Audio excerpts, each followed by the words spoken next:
waxaan aad iyo aad u taageersanahay hadalkii madaxweynaha maanta Witoolo Jimcaha ka sheediyay waana wax Soomaali u baahnayd waana wax loo baahnaayo waaqiciyo nolosha ka taagan nolosha Soomaali waxa uu dhameystirmi lahayd u hagaag laaday waa dulmiga isa saaran ee ka jira wadanka gudihiisa ragaas daradeed waan soo dhaweynayaa ninna 200 qaadan maayo oo jiid hore joog maayo ninna 700 qaadan maayo Ingiriiska chief maayo waa qodob jiro loo baahan yahay in cadaaladda dalka uu ku dhaqmo waana qalad qof qaata mushaar $1,000 ka badan inuu qurbaha joogo ama Yurub ha joogo ama Mareykan ha joogo waxay ka mid tahay waxyaabaha cadaalad darrada ah oo dalka iyo dadka dib u dhac u keenay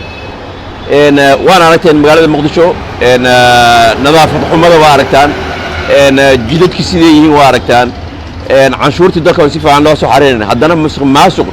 in